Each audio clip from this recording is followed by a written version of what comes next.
Hello learners, कैसे हो आप लोग। मैं मोमिता और इस चैनल पे हम पढ़ते हैं एनवायरनमेंट के बारे में। आज हम एटमॉस्फेरिक लेयर्स या फिर जोन्स कह सकते हैं उसके लास्ट पार्ट को डिस्कस करेंगे। पार्ट 1 और पार्ट 2 में हम टेम्परेचर ग्रेडियंट के बेसिस पे एटमॉस्फेयर कितने लेयर्स में डिवाइडेड है ये सारी चीज़ें देख रहे थे। अब लास्ट पार्ट में हम देखेंगे केमिकल कंपोजिशन के ऊपर बेस करके हमारा एटमॉस्फेयर कितने लेयर्स या जोन्स में डिवाइडेड है।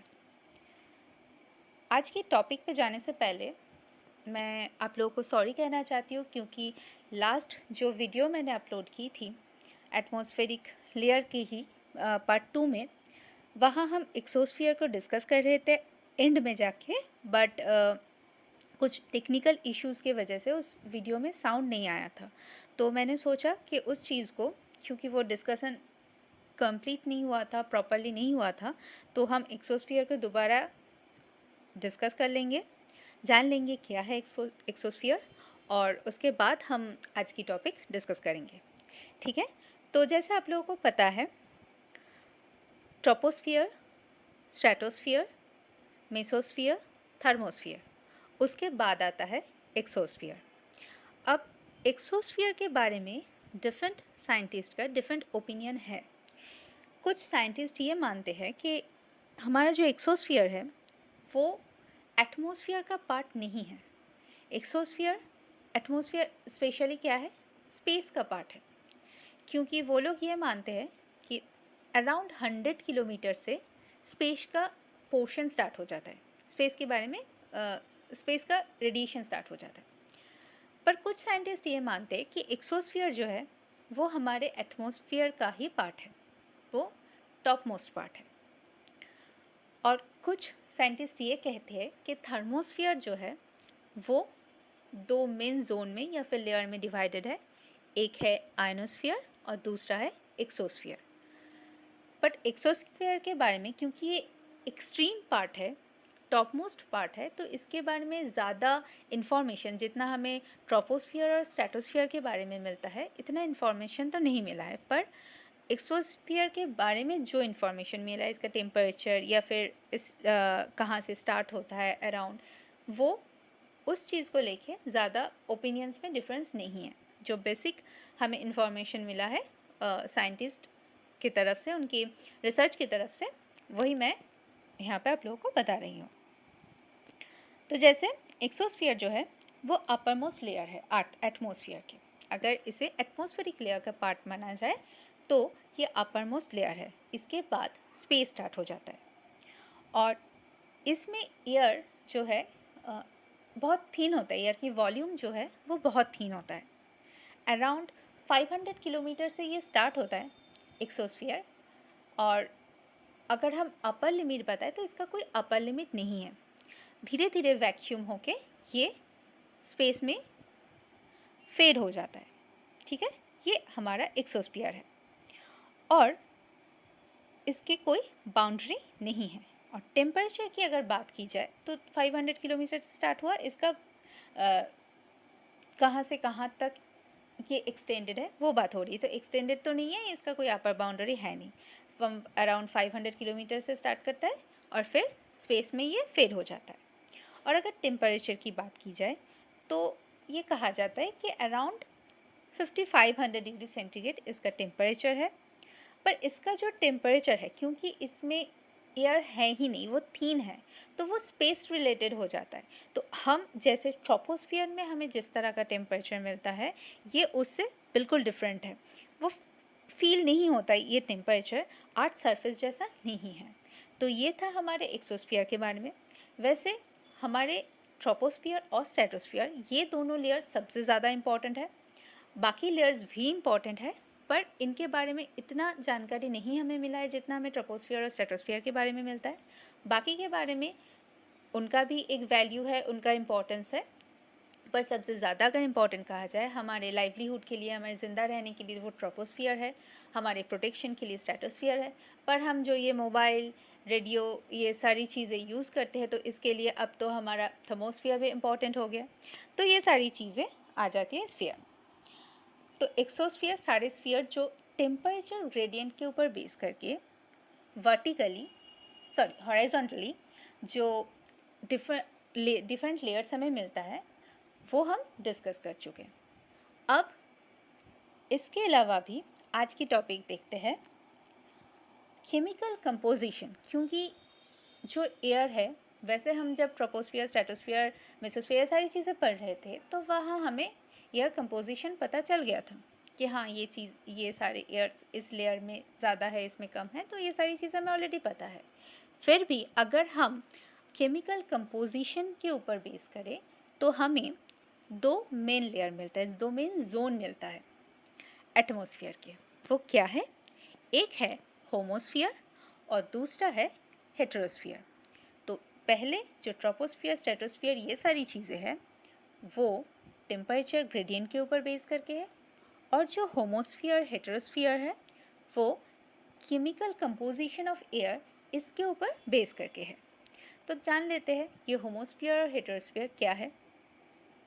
पहले आता है होमोस्फियर।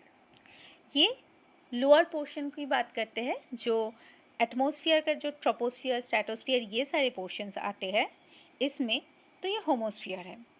और अराउंड 90 किलोमीटर तक ये सी लेवल से अराउंड 90 किलोमीटर तक ये एक्सटेंडेड है। और इसमें जो गैसेस प्रेजेंट है जो हमें ऑलरेडी पता है, nitrogen, oxygen, argon, water vapour, ये सारी गैसेस जो हम ऑलरेडी हमें ट्रोपोस्फियर, स्ट्रेटोस्फियर जब हम पढ़ रहे थे उसमें पता था, हम देखे थे, तो ये सारी गैसेस इस होमोस्फियर में मिलता है। और होमोस्फियर को अगर हम टेम्परेचर ग्रेडियंट के बेस करके जो लेयर्स है उसके साथ कंपेयर करें तो ट्रोपोस्फियर, स्ट्रेटोस्फियर, मेसोस्फियर होमोस्फियर के अंदर आते हैं। अब होमोस्फियर क्यों कहा जाता है? क्योंकि ये देखा जाता है कि इस स्फीयर में जो एयर कंपोजिशन है उनका डिस्ट्रीब्यूशन लगभग सेम है। सेम कैसे है? क्योंकि हम तो ऐसा कहते हैं कि नाइट्रोजन एटमॉस्फेयर में सबसे ज़्यादा है ये, पर इसका एक रीज़न है ह्यूमन एक्टिविटीज़, हम कह सकते हैं। क्योंकि ये देखा गया है कि ह्यूमन एक्टिविटीज़ की वजह से ओजोन लेयर जो है वो डिस्ट्रक्ट हो रहा है, तो ओजोन की पोर्शन कम हो रही है और कार्बन डाइऑक्साइड की पोर्शन ज़्यादा हो रही है। तो इन सब चीज़ों के वजह से ये जो होमोस्फियर है इसमें एयर का कंपोजिशन ऐसा नहीं कि एकदम सेम लेवल पे है, पर कहा जाता है कि एक एयर की पोर्शन ज़्यादा हो जाए और दूसरी कम हो जाए, तो इस तरह से लगभग एयर डिस्ट्रीब्यूशन सेम हो जाते हैं। क्योंकि हमें ये पता है पोल्यूशन के कारण एयर में कार्बन डाइऑक्साइड और जो पोल्यूटेंट गैसेस है वो ज़्यादा हो रहे हैं, तो इस वजह से स्फीयर को होमोस्फियर कहा जाए। और इनके एक्टिविटीज़ सबसे ज़्यादा ट्रोपोस्फियर, स्ट्रेटोस्फियर, मेसोस्फियर में दिखते हैं, तो इस वजह से इन सब स्फीयर्स को होमोस्फियर कहा जाता है। इसके बाद आता है दूसरा स्फीयर जो है हेटेरोस्फियर।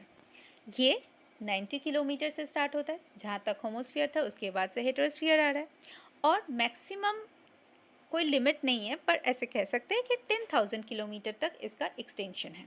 ये सारे आप ऑन एन एवरेज कह सकते हैं, क्योंकि एग्जैक्ट कितना कहाँ से कहाँ तक कौन सी लेयर, पर ये लेयर्स हम नहीं कह सकते, ये स्टडी के ऊपर डिपेंडेंट है। तो अगर हम ऑन एन एवरेज कहें कि हाँ ये यहाँ से यहाँ तक डिस्ट्रीब्यूटेड है, तो कह सकते हैं कि हेटेरोस्फियर जो है वो 90 किलोमीटर से 10,000 किलोमीटर तक एक्सटेंडेड है।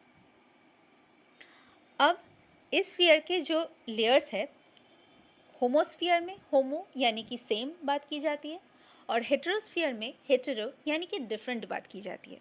तो इस स्फीयर में जो केमिकल कंपोजिशन है, केमिकल और फिजिकल प्रॉपर्टीज़ है, मेनली गैसेस, वाटर वेपर, या जिनकी बात की जाए तो थोड़ा डिफरेंट है, सेम नहीं है। होमोस्फियर में सेम था, हेटेरो यानी कि डिफरेंट है, इसमें सेम नहीं है।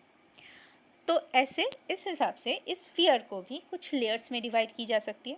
डोंट वरी, बहुत ज़्यादा डिस्ट्रीब्यूटेड नहीं है और एक्सप्लेन भी बहुत ज़्यादा नहीं किया गया है। 4 डिस्टिंक्ट लेयर कहा जा सकता है हेटेरोस्फियर के। और इन लेयर्स ऑफ गैसेस किस तरह से डिस्ट्रीब्यूटेड है? पहला आता है मॉलिक्यूलर नाइट्रोजन लेयर, नाम से ही समझ में आता है। ये जो लेयर है स्पेशली यहाँ पे नाइट्रोजन डोमिनेंट है, नाइट्रोजन की पोर्शन ज़्यादा है, वॉल्यूम ज़्यादा है नाइट्रोजन की, तो इसमें नाइट्रोजन ज़्यादा है, तो इसीलिए इस लेयर को मॉलिक्यूलर नाइट्रोजन लेयर कहा जाता है।